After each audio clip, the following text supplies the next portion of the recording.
Hi everyone, welcome back to the Decentralized Voices podcast. My name is Daria, and today I'm joined by Henri Lieutaud, Head of Ecosystem at the Starknet Foundation. Hello, Daria. Thank you for having me. It's a real pleasure to have you today on the show, and we will dive into the Starknet startup ecosystem, BTCFi, and its impact on the crypto industry, and the upcoming plans for Devconnect in Argentina. So, guys, stay tuned for the full episode, enjoy it, and don't forget to share it with your friends who are interested in building on-chain products.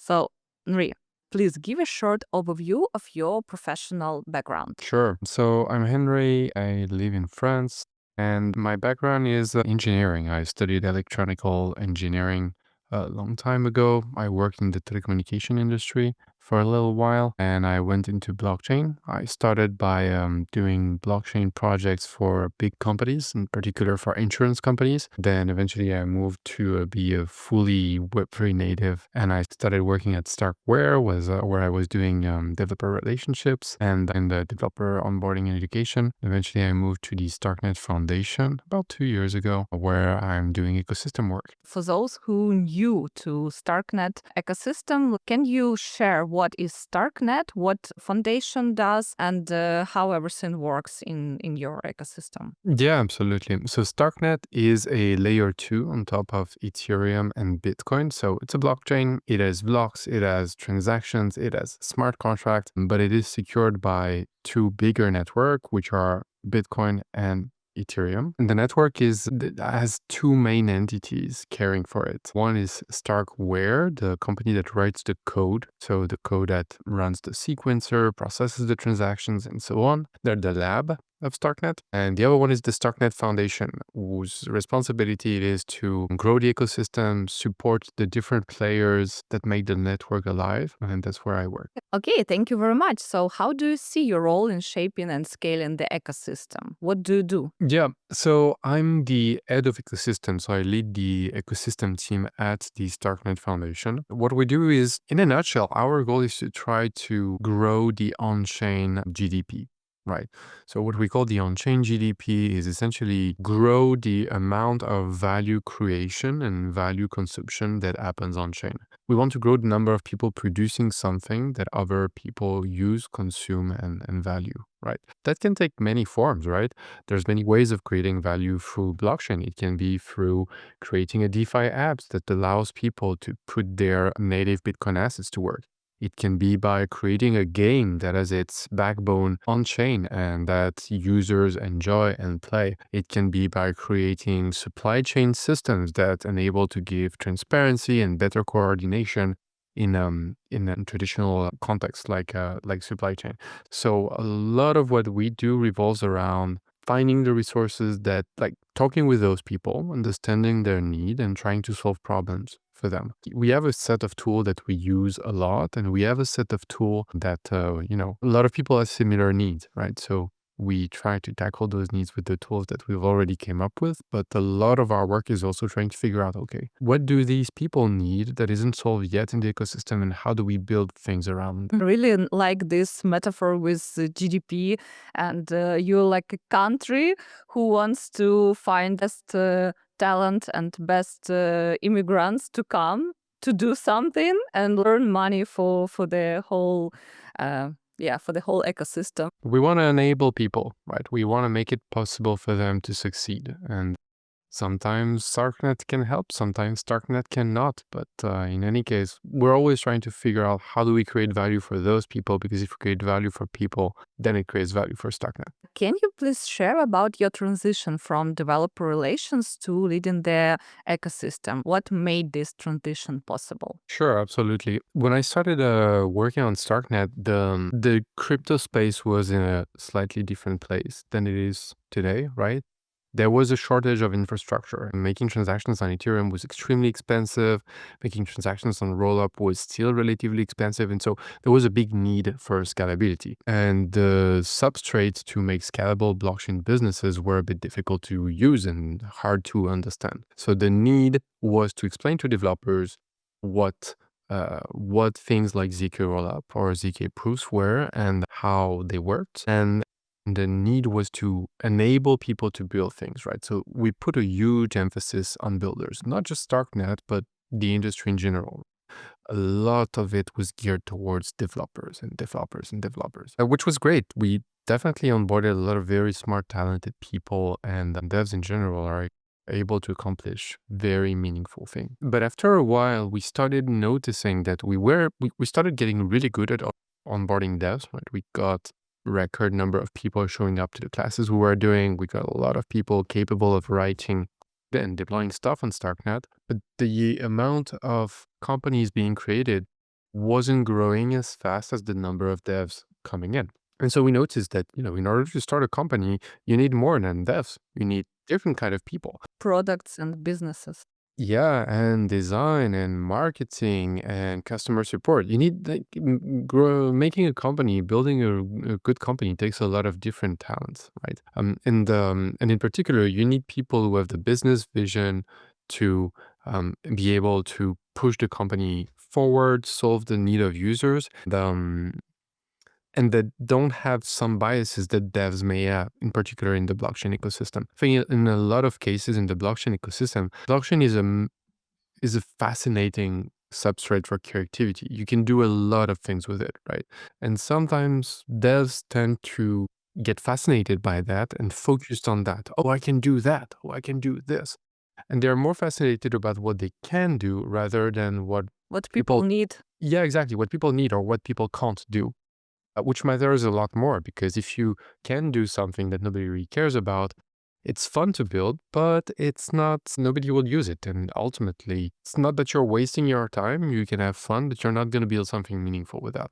So we started looking at how we could grow the set of people that were trying to solve these kind of problems. And that's how the work of my team and my job in particular started gearing more about, okay, what does it take to create companies rather than just onboard devs? And so we started adding different kind of initiatives. We started creating new programs to optimize for startup creation. And that's how I got into this ecosystem work. And I will say that it's me, but I've been with the same team for a few years now. Several people have been working with me for 2 to 3 years.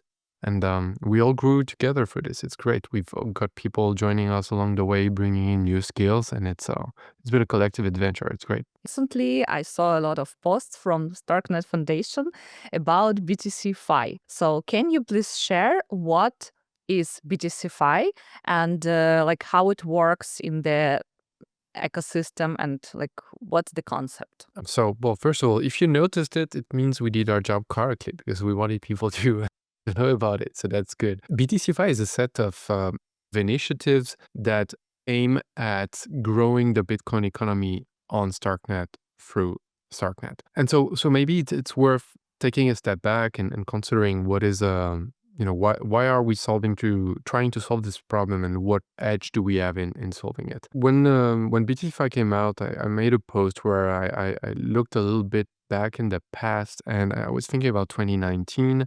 And in 2019, 2020, there were a lot of companies that started getting very popular that were offering Bitcoin product, right? One of the most famous was BlockFi, but you could also think of Celsius. FTX was doing something similar where you would deposit your Bitcoin and get yield on your Bitcoin.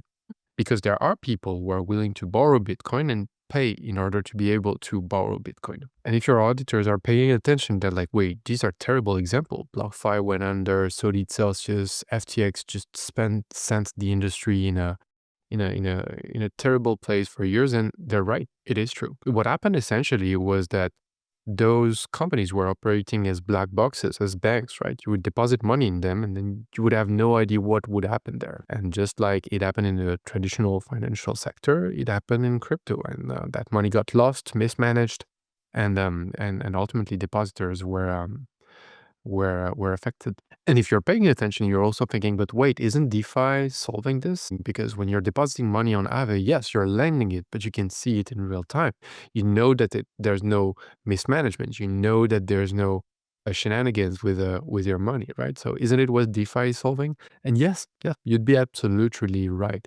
It's actually quite ironical that at the same time that these Bitcoin products were emerging, the DeFi was emerging on Ethereum. And there's a reason you couldn't use DeFi on Bitcoin, but you could use it on Ethereum. I'm going with that is that there is a need for Bitcoin DeFi. And so far it hasn't happened. It hasn't materialized. In the past year, Starknet researcher started realizing by doing a bit more work on the Bitcoin side that there was a possibility to settle Starknet on Bitcoin. So settling essentially means tying Starknet to Bitcoin, just like Starknet is tied to Ethereum, so that there is the possibility of trustless interactions between both. When you're doing when you're using a smart contract on Starknet, it is secured by Ethereum. Ethereum can trust the output of Starknet, and that means that Starknet can use Ethereum assets on Starknet, and you can use it in a way that is close to being as safe as using Ethereum. We now know that it is possible to do the same thing on Bitcoin. We're not quite there yet. We're still doing the research. We're still laying the groundwork to make it happen. But we know that there is a possibility that when you use a smart contract on Starknet, it is verified by Bitcoin, and that you'll be able to use Bitcoin asset trustlessly on Starknet. So that means a lot of things, right? But it means that you'll be able to have Bitcoin DeFi, true trustless Bitcoin DeFi through Starknet. It also means you'll be able to have DeFi that has both Bitcoin and Ethereum assets as core components trustlessly on Starknet. And so that's something that is it is incredibly exciting. I mean, I think that's why it's for this kind of moments that people are in our industry. It's when you're you're doing something and then you push a door and you realize that, oh my God, this is possible. You can do this. I think a lot of people felt the same thing when they first started with Bitcoin. It's like, oh wow, you can do money differently.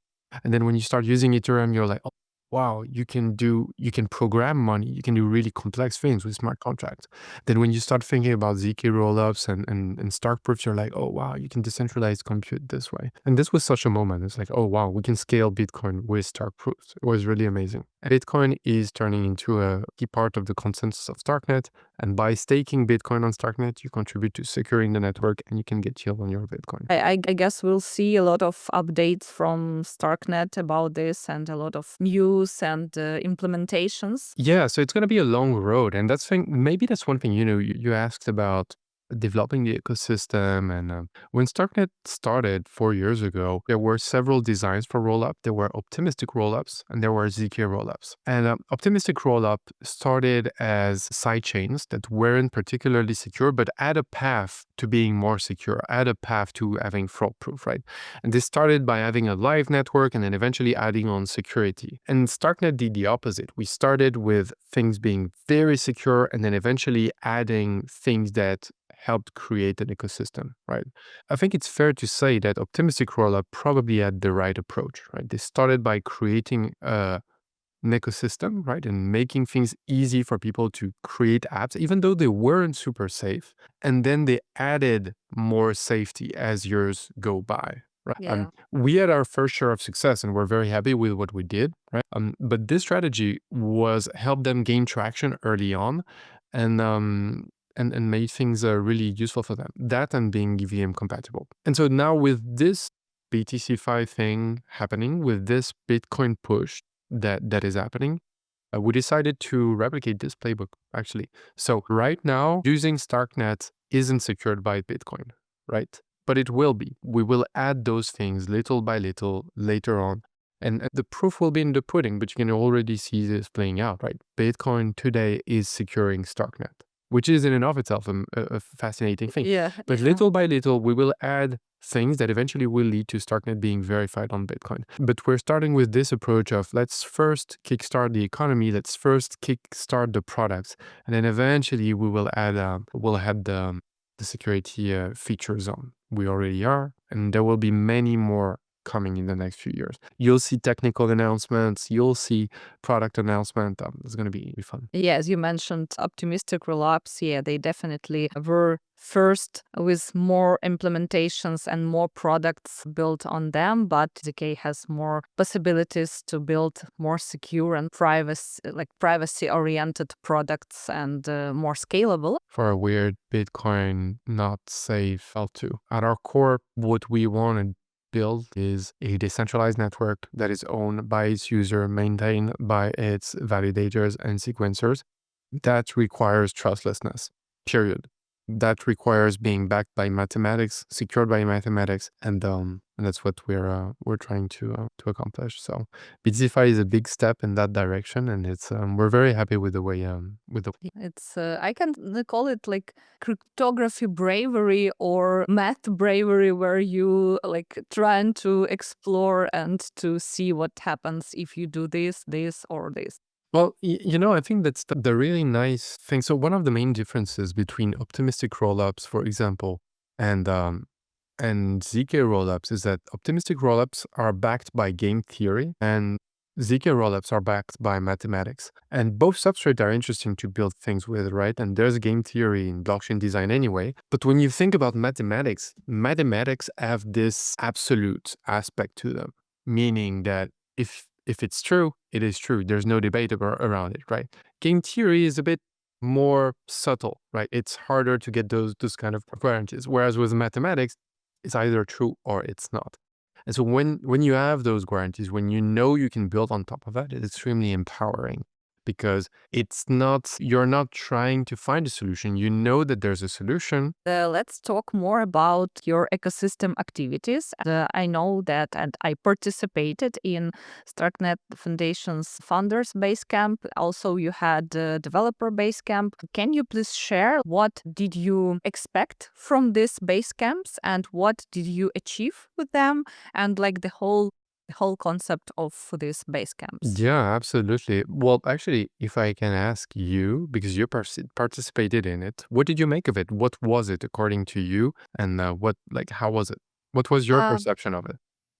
Okay, having some experience with startups and with all these concepts like lean startups and all these like more traditional ways of building startups, for me it wasn't something like extraordinary, because I guess it's good basis to understand how actually products can be built. But for Web3 native people who were like born in Web3 and it's their first job or first experience building something, I guess for them it's crucial, because this industry lacks of understanding how products must be built and like where to find revenue. For example, many people still think that they need just code and that's it, so they don't need customer support, designers, marketers, all this like infrastructure. I had a few ideas, but I didn't focus on one. That's why I understand that it could be more profitable and efficient to me if I had one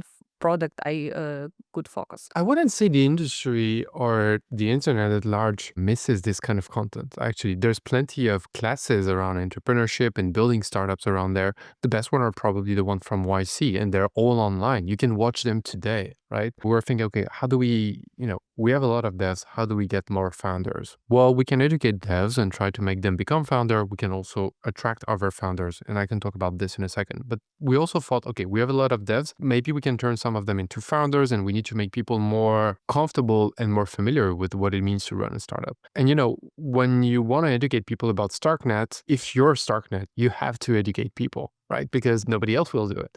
But if it's about creating a startup, there's plenty of content out there. And so we started saying to people, hey, watch these lessons, do this, do that. It's great, right? But then people really didn't do it that much. And so we thought, okay, so let's do our own class. It's gonna be good, because we're gonna be able to tailor it to the needs that we see. And people on our team have this specific expertise. Is gonna be great. But more than the content, it was about the getting together and saying, here's a date. We do it all together and we push through as a cohort, right? And so that's a lot of the rationale around, and it's the same for Basecamp actually. If you want to learn how to code on Starknet, there's a lot of content on the internet. All the sessions are recorded. They don't change much from one month to the other. So you can learn by yourself. Having an opportunity to learn as a group is something that is valuable to a lot of people. So just as in the past we were doing dev base camps, so boot camps for people to learn how to code. So we started running those founders base camp at the same time to teach people about running startups. And the idea was to say, okay, so we start in August and we all do it together. And then there's a graduation, people get to pitch their ID and do all of this. And that's what you participated in. I agree with you. If you know how to run a startup, maybe a startup, you probably learned a bit, but you already were familiar with what most of the content was, right? My objective with Founders Basecamp was not just to educate people about being founders, but also to educate people, and devs in particular, about what it takes to be a founder. Because not everybody will be a founder. Right? I mean, in a company of 50 people, there's only so many founders. There isn't 50, right? The majority of people won't be founders, and that is fine. You need everything in a company, right? But it is important that people understand what it takes to be a founder and what it takes to run a company. And so just by running those bootcamps, you already change the culture. You make people more able to work with each other. You make them able to understand what a founder is trying to achieve. You make them able to understand what it takes for a startup to survive. And that changes the culture. It changes the outlook of people on things. I think that's one thing we achieve with that is that the people who came out of there, we are maximizing their chance of being good startup employees or startup participants, whatever they be. That was one of the big objectives they have. Now, that being said, you're right that people who already were familiar with startups, maybe they felt like, I need more. And so we're working on an initiative right now to solve this. So in general, the people think like, I need more. Like you, for example, Daria, you're running your own podcast, right? Which is a sort of business. You're running your own startup where you're creating I'm content, right? trying to convert it to business. Yeah, now Exactly. actually. Yeah, and it's tough. It's not easy, right? And it's like being a startup isn't easy, and a lot of the time you you're not really satisfied with boilerplate advice or just like random classes. What you need is somebody to talk to give you advice, to give you mentorship, and to guide you through this. So we tried organizing sessions where we connect startups and aspiring founders with mentors who can give them feedback, help them through their journey, which is something that works nicely, but it doesn't scale very well because you need mentors who are very available. And there's for a bunch of reasons, this doesn't scale very well. We started thinking about the people who do, for example, boxing or judo or jujitsu, right? When there's a class of 20 people, not everybody spars with the teacher. The teacher will explain a few things and then people spar with each other and they train each other and they grow together, right? And in the process, they get better and they form bonds, they become friends, and they go on to achieve meaningful things together. We started looking at mentoring and people getting advice on their business the same way. So we're coming up with something we're calling Starktagon right now, which is it's a fun name, right? Essentially, it's a small group of people who have a project, people like you, and we put them in, like we match them with other people who want to work on a topic. Like, for example, I need to think about how I pitch my business. I need to think about my go-to-market strategy. I need to think about hiring, right? And so it's very simple. We put people together on calls. There isn't that many people on the call, maybe 3 or 4 teams, right? And in turn, everybody gets 10, 15 minutes to present their project. And then each other person gives them feedback and tells them, hey, this is what I liked about your pitch. This thing wasn't clear. I think you can provide more value to the people listening to you by doing the X, Y, Z. And this has a lot of really big benefits. One is that it pushes you to practice regularly every week on a different topic. It pushes you to pitch regularly or to talk about what it is you're doing very regularly. So you're growing not only when you pitch, but also when you're talking with other people. It is also something that is extremely valuable for people to form bonds, because if I participate in a session with you, Daria, I'm going to understand a lot more about your business, what you're trying to achieve, and the struggles you're going through. And so that makes the surface for connection, potential for interaction with you much higher. And it also creates bond that we can then dig deeper into when we organize in real life events, which we're also doing. That's what we're trying to do at the moment.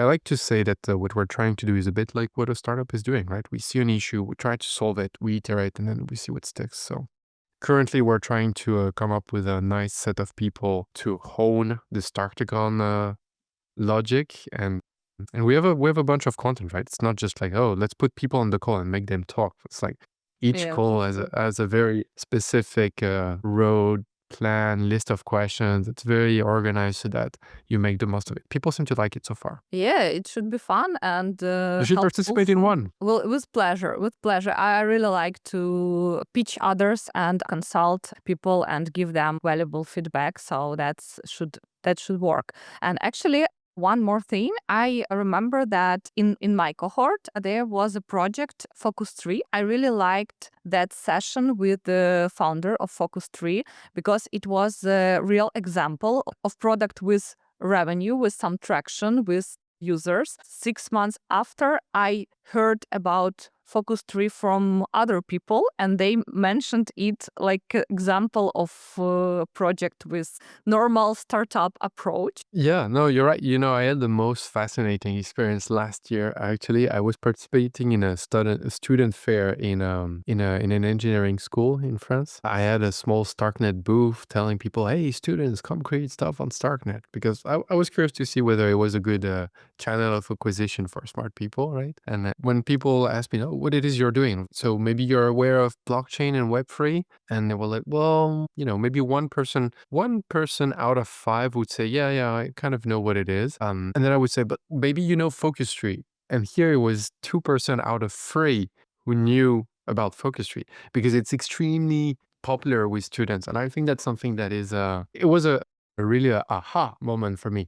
Like for the first time, you could see people using a blockchain product without thinking blockchain, which I think is something we desperately need as an industry, right? I mean, everybody knows about the internet, but when you ask people, "Are you using Facebook? Are you using the internet?" Like nobody thinks I'm using the internet because I'm using Yeah. Facebook. We want people to use Starknet for their backend to serve their users and make Starknet invisible. We don't need users to know it's Starknet. We just need them to be safe because it's Starknet. So let's talk about the problems Web3 startups face in this industry. Like, what are the biggest problems? Revenue, product market fit, users, or something else? Well, if I had to pinpoint 3 problems at least, one is designing for a solution rather than designing for a problem. The second one is a user experience problem. And the third one, I think, is related to innovation cycles. So maybe I'll go into each of them in sequence, right?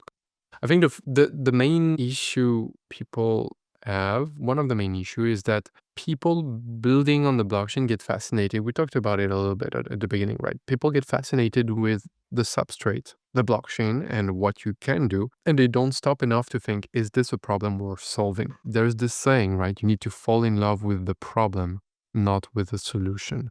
So there's too many people trying to create products that solve a problem that nobody has, but you can build it, so you might as well build it, right?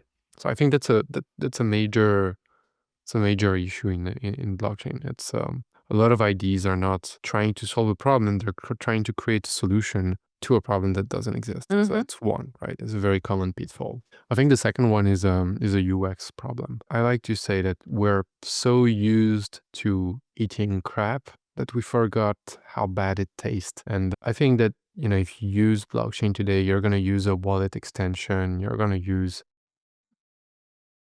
well, not naming them. There's a bunch of wallet extensions you can use, right? And I think that's something that is, it's unrealistic for billions of people to use those. They're way too complicated. They're way too confusing. You want to do an action, then something pops up. It asks you about gas and transaction fees and signatures. There's no way people will be comfortable with that. When you're clicking a link on the internet in a website, right? It doesn't ask you like, "Oh, are you sure you want to go to this page? Here's the SSL certificate. Please click here and validate that this is the right packet." Yeah. And I think that this is something where we forgot that this will fly with regular users. There's no way you onboard normal people with that. So what's the solution for this? Well, you can have centralized solutions. I don't think that's really interesting either because it's really the same thing from traditional finance, right? I mean, Yeah. if it's not your Like money, it's online your account. banking. Yeah. Exactly. And so I think there's a lot of potential innovation that needs to happen there. Basically making the blockchain invisible while retaining the properties that make Web3 unique. And for a large part, it's self-custody. People need to own their assets. They need to be in control of them. And these assets shouldn't be able to be, they shouldn't be seizable by other people. Right? And I think that's one major issue, right? You will have people who have good ideas, but it's like, oh yeah, I have this great idea for an app that will solve a problem for pet owners and it's going to be great. They just need to install MetaMask.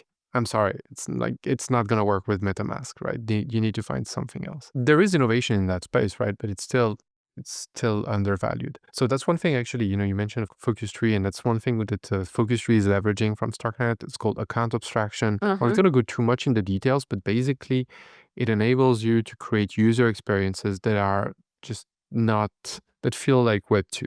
You can log in with an email and password while retaining control of your key. And it's very new. Likewise, Ready, a wallet on Starknet, as a credit card, which you can use. It is linked to a blockchain wallet, which is self-custodied. You don't need to deposit money to be able to spend it. You don't need to deposit it with a custodian to be able to spend it. It's in your wallet. You can either spend it with your wallet or with your card. That's extremely powerful. And then I think the third issue that startups in the blockchain space are facing at the moment is, I think it's linked to broader innovation cycles, right? So obviously AI is really, really popular right now. But AI didn't start in 2020 or whenever With ChatGPT, it didn't start with ChatGPT, right? Actually, AI went out of an AI winter that lasted almost 10 years with the advent of ChatGPT. I was studying AI at school much earlier than that, right? And it was a topic that was really interesting, but there wasn't a lot of effort, and it wasn't a particularly, it was a field where there was a lot of interesting research, but not a lot of product and not a lot of development, because it was hard to figure out what you could do with it in production. I think innovation works a lot like this, right? You have a capacity and it takes some time before you figure out what valuable thing you can do with it.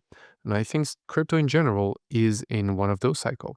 We're in one of those periods where we have something that, like, we have a substrate that allows to do really brilliant things. We had a major innovation cycle in 2020 with the advent of DeFi. The substrate was limited. You couldn't do much. So we worked a lot on the infrastructure, and now you can do a lot more. Transactions are very, very, very cheap, but it doesn't mean that we have found really brilliant ideas that are worth working on.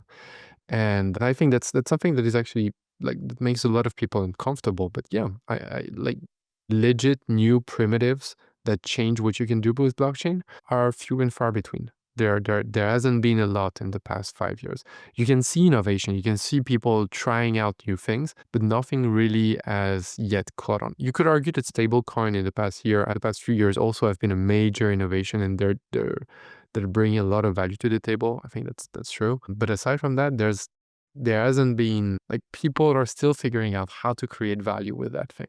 That can be a bit uncomfortable at times. Yeah. But I think also that's when you build conviction. That's when you stop and pause and be like, is this thing really valuable? Is blockchain really that useful?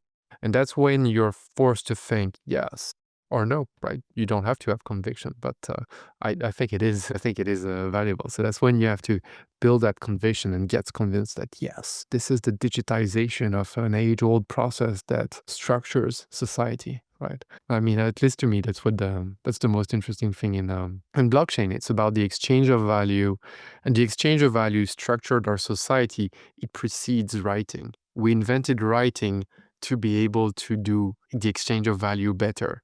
Yeah. And now we're doing this, but online blockchain. with computer. It's fascinating.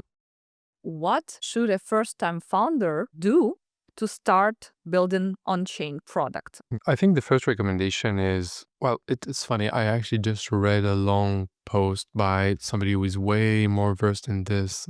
He's called Paul Graham, is one of the founders of YC, about finding startup IDs. And I think if you're a user of Web3, you're probably one of the best person to start a blockchain product. And the main thing would be solve a problem that you have. Don't solve a problem that you think other people have. Build something that is valuable for you. Build something that you that you think is necessary. Ledger, the company, didn't get started because people started thinking, I need a good startup ID. But because the people who founded it had Bitcoin and they were like, the current wallet don't work. We know we can do it better. Let's build this so that we can use proper secure devices, right?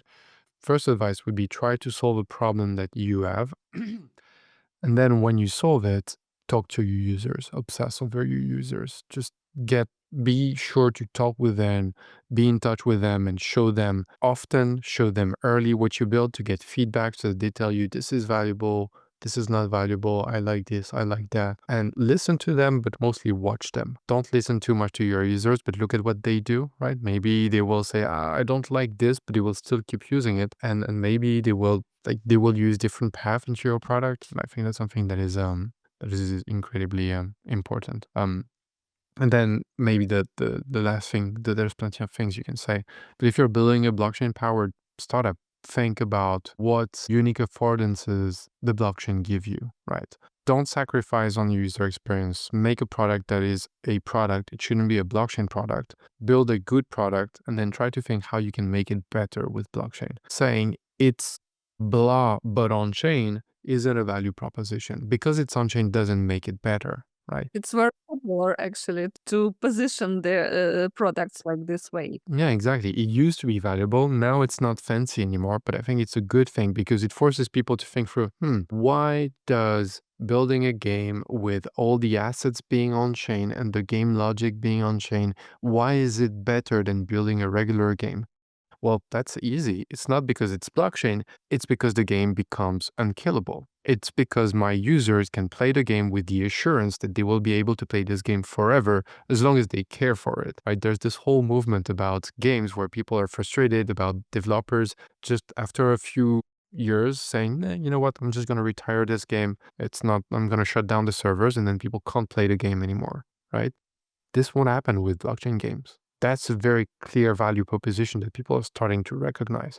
It's not because it's on chain. It's because it's not going to die. Yeah. First good product and then how it can be implemented with blockchain or without it if it's not valuable. Yeah. What specific goals does Starknet have for Devconnect in Argentina? What do you expect? Devconnect is the grand mass of Ethereum. It's a yearly event. We're very excited to go there to meet with friends, meet with coworkers. I mean, we're at our core, we're part of the Ethereum ecosystem. So we're just excited to be part of this, right? I mean, Ethereum is a fascinating platform. It's a fascinating ecosystem. Sometimes going to those events is not necessarily something you think about, it's something you feel. You're part of the community and you want to be there, right? So there's part of this, but then as Starknet, you start thinking, okay, so how can we make the most of going to Devconnect?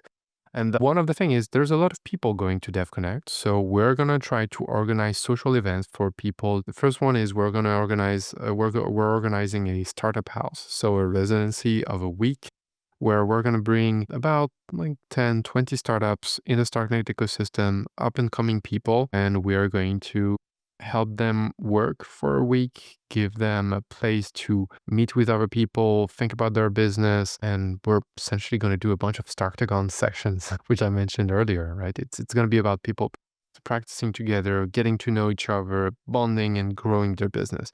The goal is for them to come for a week and go out and feel like they've accomplished what they would do normally in 2 or 3 months, right? We are also going to connect them with capital, with investors, with mentors, advisors that can help them forward on their journey. So we're going to organize several investor-oriented events in and around Devconnect, where we'll have people interested in startups and startups interact with each other and find room for collaboration. And the second thing we're going to organize is we're going to have a major day event, a Starknet day event. I think the date is set. It's probably on the 20th of November. We'll have ecosystem presentation where people will present the groundbreaking products they're working on. We'll have pitch competitions. We'll have nice merch and plenty of opportunities to network. So it will be a great way for people who are in the Starknet ecosystem to connect with each other and people who are curious about Starknet. Just come and check it out. See A lot of things are planned for Devconnect this year, and probably it would be even bigger than DevCon in Bangkok. These two conferences will be different. I think there was a crazy amount of people, maybe 12 or 15,000. Yeah, something like this. 13,000 or some Exactly. 12 or Yeah. 13,000.